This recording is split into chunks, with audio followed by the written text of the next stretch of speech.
ನನಗೆ ಬೇಕು ಅಂತಂದ್ರೆ ಯಾವತ್ತೂ ಕೂಡ ಸೋಲಿಲ್ಲದ ಸರ್ದಾರ ಆಗ್ಬೇಕನ್ನ ಅಂತ ಅಂದ್ಬಿಟ್ಟು ನನಗೆ ಅವ್ರು ಸುಮಾರು ಸರಿ ಹೇಳಿದ್ರು ಆ ಮಾತನ್ನ.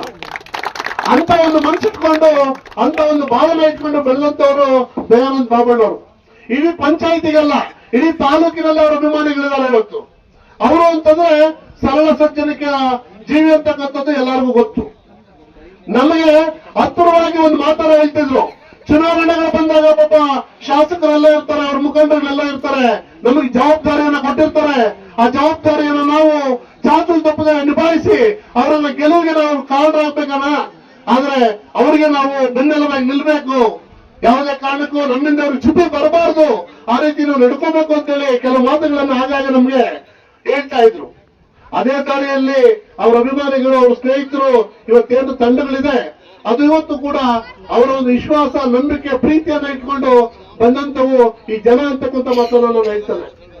ಇಂಥ ಒಂದು ಸಂದರ್ಭ ಪ್ರತಿ ವರ್ಷನೂ ಕೂಡ ಬಾಬಣ್ಣವರ ಹೆಸರಲ್ಲಿ 2 ಕಾರ್ಯಕ್ರಮವನ್ನು ಮಾಡಬೇಕು ಅಂತಕ್ಕಂಥದ್ದು ನಮ್ಮ ಉದ್ದೇಶ. ಒಂದು ಕ್ರಿಕೆಟ್ ಟೂರ್ನಮೆಂಟ್ ಮಾಡಬೇಕು, ಅವ್ರ ಬರ್ತ್ಡೇನ ಚೆನ್ನಾಗಿ ಆಚರಣೆ ಮಾಡಬೇಕು ಅಂತಕ್ಕಂಥದ್ದು ನಮ್ಮ ಅಭಿಪ್ರಾಯ ಆಗಿದೆ. ಅಂದ್ರೆ ಎಲ್ಲ ಅಭಿಮಾನಿಗಳ ಅಭಿಪ್ರಾಯ. ಕಾರಣ ಏನು ಅಂತಂದ್ರೆ ಬಾಬಣ್ಣವರು ಮಾಡಿರ್ತಕ್ಕಂಥ ಕೆಲಸ ಕಾರ್ಯಗಳು, ಅವರು ನಡೆದು ಬಂದಂತ ದಾರಿ ಇವತ್ತು ಅವರು ಇಲ್ಲೇ ಇರ್ಬೋದು, ಆದ್ರೆ ನಮ್ಮಗಳ ಮಧ್ಯೆ ಅವರು ಜೀವಂತವಾಗಿದ್ದಾರೆ ಅಂತ ಅನ್ನೋದಕ್ಕೆ ಇದೇ ಸಾಕ್ಷಿ ಅಂತಕ್ಕಂಥದ್ದನ್ನು ನಾನು ಹೇಳ್ತೇನೆ. ಇದನ್ನು ನಾವು ಉಳಿಸ್ಕೊಂಡು ಹೋಗ್ಬೇಕಾಗ್ತದೆ. ಮುಂದಿನ ದಿನಗಳಲ್ಲೂ ಕೂಡ ಅವ್ರ ಕುಟುಂಬಕ್ಕೂ ನಾವು ಶಕ್ತಿಯಾಗಿರ್ತವೆ, ಅವ್ರ ಅಭಿಮಾನಿಗಳಾಗಿ. ಎಂಥದ್ದು ಸಂದರ್ಭದಲ್ಲೂ ಎಂಥದ್ದು ವಿಷಯ ಬಂದಾಗಲೂ ಕೂಡ ನಾವು ಅವ್ರ ಅಭಿಮಾನಿಗಳಿಗೆ ಕಿಂಚಿತ್ತು ತೊಂದರೆ ಆಗದಿರೋ ರೀತಿಯಲ್ಲಿ ನೋಡ್ಕೊಳ್ತಕ್ಕಂಥ ಜವಾಬ್ದಾರಿ ನಮ್ಮದು. ಯಾರೇ ಟೀಕೆ ಮಾಡಿದ್ರು ಕೂಡ ಆ ಟೀಕೆಗೆ ಅವಕಾಶ ಕೊಡಲ್ಲ, ಆಯ್ತಾ? ಮುಂದಿನ ದಿನಗಳಲ್ಲಿ ಉತ್ತಮವಾದಂತ ಶಾಸಕರು ಸಿಕ್ಕಿದ್ದಾರೆ.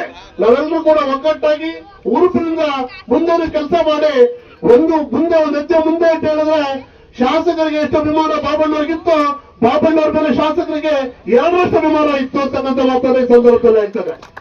ಅದನ್ನ ನಾವು ಉಳಿಸ್ಕೊಂಡು ಹೋಗೋಣ, ಮುಂದೆ ಇದೇ ರೀತಿ ಮುನ್ನಡೆಸ್ತಾ ಹೋಗೋಣ ಅಂತ ಹೇಳ್ತಾ, ವಿಶೇಷವಾಗಿ ಬಾಬಣ್ಣವರ ಅಭಿಮಾನಿಗಳೇ ಅನ್ಯಾಯಿಗಳೇ ತಮ್ಮೆಲ್ಲರಿಗೂ ಕೂಡ ಈ ಕಾರ್ಯಕ್ರಮಕ್ಕೆ ಮನಸ್ಪೂರ್ವಕವಾದಂತಹ ಸ್ವಾಗತನ ಈ ಸಂದರ್ಭದಲ್ಲಿ ನಾನು ಕೋರ್ತಾ ಇದ್ದೀನಿ. ಇವತ್ತೀಗಾಗ್ಲೇ ಗೋಪಾಲನ್ ಅವರು ಹೇಳ್ದಂಗೆ ಅಕಾಲಿಕವಾಗಿ ನಮ್ಮನ್ನೆಲ್ಲ ಕೂಡ ಬಾಬಣ್ಣವರು ಭೌತಿಕವಾಗಿ ಅಗಲೋಗಿದ್ರು ಕೂಡ ಅವರ ಒಂದು ತತ್ವ, ಸಿದ್ಧಾಂತ, ಸ್ನೇಹ, ಪರಿಚಯ, ಅವರ ಗುಣಗಳೆಲ್ಲ ಏನಿದೆ ಅವನ್ನ ಉಳಿಸ್ಕೊ ಬರ್ಬೇಕು, ಅವನ್ನ ನಾವು ಕಾಪಾಡ್ಕೊಂಡು ಹೋಗ್ಬೇಕು ಅನ್ನೋಂತ ಒಂದು ನಿಟ್ಟಿನಲ್ಲಿ ಇವತ್ತೇನು ಅವರ ಅಭಿಮಾನಿಗಳೆಲ್ಲ ಸೇರ್ಕೊಂಡೊಂದು ಕ್ರಿಕೆಟ್ ಟೂರ್ನಮೆಂಟ್ ನ ಇವತ್ತು ಆಯೋಜನೆ ಮಾಡಿದರೆ. ಈ ಒಂದು ಟೂರ್ನಮೆಂಟ್ ಅಲ್ಲಿ ಸುಮಾರು 22 ತಂಡಗಳು ಬಂದು ಆಡಿರ್ತಕ್ಕಂಥದ್ದು ನಿಜವಾಗ್ಲೂ ಕೂಡ ವಿಶೇಷವಾದಂಥದ್ದು. ಸುಮಾರು 3 ಬೇರೆ ಬೇರೆ ಕ್ರೀಡಾಂಗಣಗಳಲ್ಲಿ, 3 ಬೇರೆ ಬೇರೆ ಗ್ರೌಂಡ್ಗಳಲ್ಲಿ, ಎತ್ತಕ್ಕಿಯಲ್ಲಾಗಿರ್ಬೋದು, ಶಿವನಾಪುರದಲ್ಲಾಗಿರ್ಬೋದು, ಇಲ್ಲಿ ತಾವರೆಕೆರೆಯಲ್ಲಾಗಿರ್ಬೋದು, ಒಂದೇ ಕಾಲದಲ್ಲಿ 3 ಕಡೆ ಇವತ್ತು ಕ್ರಿಕೆಟ್ ಮ್ಯಾಚ್ಗಳನ್ನ ಆಡಿಸಿ ವಿಶೇಷವಾಗಿ ಬಾಬಣ್ಣವ್ರಿಗೆ ಏನು ಯುವಕರ ಬಗ್ಗೆ ಇದ್ದಂತ ಒಂದು ಕಾಳಜಿ, ಯುವಕರೆಲ್ಲರೂ ಕೂಡ ಒಂದು ಒಳ್ಳೆ ಮಾರ್ಗ ಹಿಡಿಬೇಕು, ಒಳ್ಳೆ ದಾರಿಯಲ್ಲಿ ಸಾಗಬೇಕು ಅಂತಂದ್ರೆ, ಒಬ್ಬ ಮನುಷ್ಯನ್ ಸರಿಯಾಗಿರ್ಬೇಕು ಅಂತಂದ್ರೆ ಸ್ವಾಮಿ ವಿವೇಕಾನಂದ ಅವರು ಯಾವಾಗೂ ಹೇಳಂತದ್ದು ಹೆಲ್ತಿ ಮೈಂಡ್ ಬೇಕಿದ್ರೆ ಒಂದು ಹೆಲ್ತಿ ಬಾಡಿ ಇರ್ಬೇಕಂದ್ರೆ, ಅಂದ್ರೆ ಆರೋಗ್ಯಕರವಾದಂತ ಆಲೋಚನೆಗಳು ನಿಮಗೆ ಬರಬೇಕು ಅಂತಂದ್ರೆ ಮೊಟ್ಟ ಮೊದಲನೇದಾಗಿ ನಿಮ್ ದೇಹನ ನೀವು ಸರಿಯಾಗಿ ಇಟ್ಕೊಂಡಿರ್ರಿ. ದೇಹ ನೀವು ಸರಿಯಾಗಿ ಇಟ್ಕೊಂಡಿದ್ರೆ ಮಾನಸಿಕವಾಗಿ ಕೂಡ ನೀವು ಸರಿಯಾಗಿರ್ತೀರ ಅಂತ ಒಂದು ನಿಟ್ಟಿನಲ್ಲಿ ಅವ್ರೇನ್ ಹೇಳಿದಾರೋ ಆ ಒಂದು ನಿಟ್ಟಿನಲ್ಲಿ ಇವತ್ತಿಲ್ಲಿ ಟೂರ್ನಮೆಂಟ್ ನ ಆರ್ಗನೈಸ್ ಮಾಡಿ ತಾಲೂಕಾದ್ಯಂತ ತಂಡಗಳನ್ನ ಇಲ್ಲಿ ಕರೆದು ಒಂದೊಳ್ಳೆ ಆಟನ ಆಡ್ತಾ ಇರ್ತಕ್ಕಂಥದ್ದನ್ನ ನಾವು ನೋಡಿದ್ವಿ. ಕಳೆದ ವಾರ ಹೊಸಕೋಟೆ ನಗರದಲ್ಲಿ ದೊಡ್ಡ ಪ್ರಮಾಣದ ಇದೇ ರೀತಿಯಾದಂತ ಒಂದು ಟೂರ್ನಮೆಂಟ್ ನ ಮಾಡಿ ಇವತ್ತು ಬೇರೆ ಬೇರೆ ಕಡೆಗಳಲ್ಲಿ, ಇವತ್ತು ನಾವು ತಾವರೆಕೆರೆಯಲ್ಲಿ ಬಾಬಣ್ಣವರ ಹೆಸರಲ್ಲಿ ಟೂರ್ನಮೆಂಟ್ ನ ಆಯೋಜನೆ ಮಾಡತಕ್ಕಂಥದ್ದನ್ನ ಇಲ್ಲಿ ನೋಡಿದೀವಿ. ಬೇರೆ ಬೇರೆ ಭಾಗದಲ್ಲಿ ಸೂಲ್ಬೆಲೆ ಆಗಿರ್ಬೋದು, ಬೇರೆ ಬೇರೆ ಕಡೆಗಳಲ್ಲಿ ಈ ರೀತಿಯಾದಂತಹ ಕ್ರೀಡೆ ಸ್ಪರ್ಧೆಗಳನ್ನ ಮಾಡ್ತಾ ಇರ್ತಕ್ಕಂಥದ್ದು ನಿಜವಾಗ್ಲೂ ಕೂಡ ಒಂದು ಒಳ್ಳೆಯ ಬೆಳವಣಿಗೆ ಅಂತ ಈ ಒಂದು ಸಂದರ್ಭದಲ್ಲಿ ಹೇಳ್ತಾ, ಗೋಪಾಲನ್ ಅವರು ಹೇಳಿದಂಗೆ ವಿಶೇಷವಾಗಿ ನನಗೆ ನೆನಪಿದ್ದಂಗೆ ಬಿಡಿಸಿಸಿ ಬ್ಯಾಂಕಿನ ನಂದಗುಡಿ ಶಾಖೆಯ ಉದ್ಘಾಟನೆ ಕಾರ್ಯಕ್ರಮ ನಡೀತಾ ಇರಬೇಕಾದಂತ ಸಂದರ್ಭದಲ್ಲಿ ಆದ್ರೆ ಅವತ್ತಿದೆ ನಮ್ಗೆ ಈ ರೀತಿಯಾದಂತ ಒಂದು ಘಟನೆ ಆಗಿದೆ ಅಂತ ಒಂದು ಸುದ್ದಿ ದೂರವಾಣಿಯಲ್ಲಿ ಬಂದಾಗ ನಿಜವಾಗ್ಲೂ ನಂಬಕ್ಕೆ ಆಗಿಲ್ಲ. ಯಾಕಂತಂದ್ರೆ ಸಾಮಾನ್ಯವಾಗಿ ಒಳ್ಳೆ ರೀತಿಯಲ್ಲಿ ಗುಣಗಳನ್ನ ಇಟ್ಕೊಂಡು ಯಾವುದೇ ಬೇರೆ ರೀತಿಯಾದಂತ ಅಭ್ಯಾಸಗಳಿಲ್ಲದೆ ಒಳ್ಳೆ ಸರಳವಾದಂತ ಒಂದು ಜೀವನ ನಡೆಸ್ಕೊಂಡು ಬಂದಂತ ಬಾಬಣ್ಣವ್ರಿಗೆ ಅಚಾನಕ್ ಆಗಿ ಈ ರೀತಿಯಾದಂತ ಘಟನೆ ಆದಾಗ ಅಂತ ಹೇಳಿ ನಂಬಕ್ಕೆ ಆಗಿಲ್ಲ. ಆದ್ರೆ ಇವತ್ತು ಏನು ಆ ಘಟನೆ ಆದಂತ ನಂತರ ಒಂದು ಒಳ್ಳೆಯ ವಿಷಯ, ಒಂದೇ ಸಂತೋಷ ತರಂತದ್ದು ಏನಂತಂದ್ರೆ ಅವ್ರ ಜೊತೆ ಇರ್ತಕ್ಕಂಥ ಅವರ ಸ್ನೇಹಿತರಾಗಿರ್ಬೋದು, ಅವರ ಜೊತೆ ಇರ್ತಕ್ಕಂಥ ಅವರ ಅಭಿಮಾನಿಗಳಾಗಿರ್ಬೋದು, ಇವತ್ತು ಕೂಡ ಅವರ ನೆನಪನ್ನ ಉಳಿಸ್ಕೊಂಡು ಬರಂತ ಒಂದು ಕೆಲಸ ಮಾಡಿರ್ತಕ್ಕಂಥದ್ದು ನಿಜವಾಗ್ಲೂ ಕೂಡ ಶ್ಲಾಘನೀಯವಾದಂತೂ. ಜೋರಾದ ಚಪ್ಪಾಳೆ ಮುಖಾಂತರ ಈ ಒಂದು ಕಾರ್ಯಕ್ರಮನ ಆಯೋಜನೆ ಮಾಡಿರ್ತಕ್ಕಂಥ ಎಲ್ಲರಿಗೂ ಕೂಡ ನಾನು ಅಭಿನಂದನೆಗಳನ್ನ ಈ ಒಂದು ಸಂದರ್ಭದಲ್ಲಿ ಸಲ್ಲಿಸ್ತೀನಿ. ಗೋಪಾಲಣ್ಣ ಅವ್ರು ಹೇಳ್ದಂಗೆ ಅದಕ್ಕೆ ಹೇಳಿದ್ರಿ, ಸಂಜೆ ಒಂದು 7-7:30 ಗಂಟೆ ಸಂಜೆ ಬಂದು ಕೂತು ಜೊತೆಗೆಲ್ಲ ಮಾತಾಡಿ ಬೇರೆ ಬೇರೆ ರೀತಿಯಾದಂಥದ್ದು ವೈಯಕ್ತಿಕವಾದಾಗಿರ್ಬೋದು, ವಿಶೇಷವಾಗಿ ಮಕ್ಕಳ ಬಗ್ಗೆ ಕಾಳಜಿ ಇಟ್ಕೊಂಡು ಅವ್ರವ್ರಿಗೆ ಯಾವ ತರದಾಗಿ ಉದ್ಯೋಗಗಳಿಗೆ ಅವಕಾಶ ಆಗಿರ್ಬೋದು, ಮುಂದಿನ ಜೀವನಗಳಲ್ಲಿ ವಿದ್ಯಾಭ್ಯಾಸಗಳಿಗೆ ಅವಕಾಶ ಆಗಿರ್ಬೋದು, ಯಾವ ತರ ಮಾಡಬೇಕು ಅನ್ನೋದ್ರ ಬಗ್ಗೆ ಬೇರೆ ಬೇರೆ ವಿಷಯಗಳನ್ನ ಚರ್ಚೆ ಮಾಡಿ ಸುಮಾರು 1-1.5 ಗಂಟೆ ಮಾತಾಡ್ಕೊಂಡು ಹೋಗಿದ್ರು.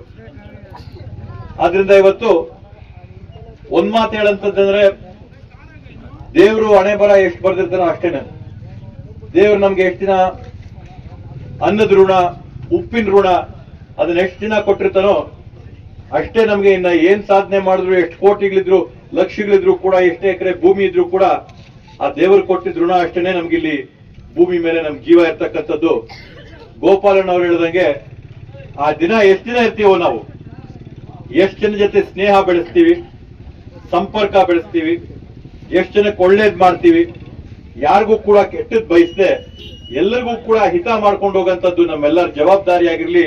ಬಾಬಣ್ಣ ಅವರು ಅದಕ್ಕೆ ನಮ್ಮ ಒಬ್ಬ ಮಾರ್ಗದರ್ಶಿಗಳಾಗಿರ್ಲಿ ಅಂತ ಈ ಒಂದು ಸಂದರ್ಭದಲ್ಲಿ ಹೇಳ್ತಾ, ಇನ್ನೂ ಮಾತಾಡೋದಾದ್ರೆ ಹಲವಾರು ವಿಷಯಗಳವೆ, ಅವೆಲ್ಲವನ್ನು ಕೂಡ ಈ ಒಂದು ಕ್ರೀಡೆ ಸ್ಪರ್ಧೆಯಲ್ಲಿ ಚರ್ಚೆ ಬೇಡ ಅಂತ ಹೇಳ್ತಾ, ಇವತ್ತೇನು ತಾಲೂಕಲ್ಲಿ ಗೋಪಾಲಣ್ಣ ಅವ್ರು ಹೇಳ್ದಂಗೆ ಎಲ್ಲಾರನ್ನು ಕೂಡ ಒಗ್ಗೂಡಿಸ್ಕೊಂಡು ಜೊತೆಗೆ ಹಾಕೊಂಡು ಹೋಗಂತ ಕೆಲಸನ ನಾವು ಮಾಡ್ತಾ ಇದೀವಿ. ಆ ಒಂದು ನಿಟ್ಟಿನಲ್ಲಿ ತಾಲೂಕಲ್ಲಿ ಯಾವುದೇ ರೀತಿಯಾದ್ಯಂತ ವ್ಯಾಜ್ಯಗಳಾಗಿರ್ಬೋದು, ಗಲಾಟೆಗಳಾಗಿರ್ಬೋದು, ಪೊಲೀಸ್ ಕೇಸ್ಗಳಾಗಿರ್ಬೋದು, FIR ಗಳಾಗಿರ್ಬೋದು, ಇವೆಲ್ಲವನ್ನು ಬಿಟ್ಟು ಮರೆತು ಸ್ನೇಹ, ಪ್ರೀತಿ, ವಿಶ್ವಾಸ, ನಂಬಿಕೆ ಇವನ್ನಿಟ್ಕೊಂಡು ಮುಂದೆ ಸಾಗಬೇಕು ಅನ್ನೋ ಒಂದು ನಿಟ್ಟಿನಲ್ಲಿ ಇವತ್ತು ಹೇಳ್ತಾ, ನಮ್ಮನ್ನ ಈ ಕಾರ್ಯಕ್ರಮ ಸ್ಪೋರ್ಟ್ಸ್ಮೆನ್ಶಿಪ್ ಸ್ಪಿರಿಟ್ ಬೇಕು ಅಂತ ಹೇಳಿ ಪ್ರಯತ್ನ ನೀವು 100% ಆಗ್ತೀರಾ, ಪ್ರಯತ್ನ ಅವರು 100% ಆಗ್ತಾರೆ. ಗೆಲ್ಲಕ್ಕಾಗದ್ ಯಾರೋ ಒಬ್ರೇನೇನೆ. ಸೋತವನು ತಲೆ ತಗ್ಗಿಸ್ಬೇಕಾಗಿಲ್ಲ, ಗೆದ್ದವನು ಎದೆ ಅಗಲಿಸ್ಬೇಕಾಗಿಲ್ಲ. ಸೋಲನ್ನ ಗೆಲುವನ್ನ ಎಲ್ಲವನ್ನೂ ಕೂಡ ಸಮಾನವಾಗಿ ತಗೊಂಡು ಹೋಗಂತ ಕೆಲಸನ, ಸೋಲನ್ನ ಗೆಲುವನ್ನ ಸಮಾನವಾಗಿ ಸ್ವೀಕರಿಸಂತ ಗುಣನ ತಾವೆಲ್ಲರೂ ಬೆಳೆಸ್ಕೋಬೇಕು ಅಂತ ಈ ಸಂದರ್ಭದಲ್ಲಿ ಹೇಳಿ ನನ್ನ ಮಾತುಗಳಿಗೆ ಇವತ್ತು ತಾವರೆಕೆರೆ ಗ್ರಾಮದಲ್ಲಿ ಬಿ ದಯಾನಂದ್ ಬಾಬಣ್ಣನವರ ಮೆಮೋರಿಯಲ್ ಕ್ರಿಕೆಟ್ ಕಪ್ ಅನ್ನು ಆಯೋಜನೆ ಮಾಡಿದ್ದೀರಿ. ಈ ಟೂರ್ನಿಗೆ 20 ತಂಡಗಳು, ಹೊಸಕೋಟೆ ತಾಲೂಕಿನ 20 ತಂಡಗಳು ಭಾಗವಹಿಸಿದೆ. ಪ್ರತಿ ವರ್ಷದಂತೆ ನಾವು ಇವತ್ತು ಬಾಬಣ್ಣವ್ರು ನಮ್ಮ ಜೊತೆಯಲ್ಲಿಲ್ಲ, ಆದರೆ ಅವ್ರ ನೆನಪುಗಳಿದೆ. ಅವ್ರ ನೆನಪಿಗೋಸ್ಕರ ನಾವು ಪ್ರತಿ ವರ್ಷ ಇಂಥ ಟೂರ್ನಮೆಂಟನ್ನು ಪ್ರತಿ ವರ್ಷ ಅವ್ರ ನೆನಪಿಗೋಸ್ಕರ ಮಾಡ್ತೀವಿ. ಇವತ್ತು ತಾವರೆಕೆರೆ ಅಕ್ಸರಳ್ಳಿ ಮೈದಾನ ಮತ್ತು ಶಿವರಾಪುರ ಮೈದಾನದಲ್ಲಿ ಪಂದ್ಯಗಳು ನಡೀತಾ ಇದೆ. 20 ತಂಡಗಳು ಭಾಗವಹಿಸಿದೆ. ಎಲ್ಲ ತಂಡಗಳು ಅಭಿನಂದನೆಗಳು ಸಲ್ಲಿಸುತ್ತೆ.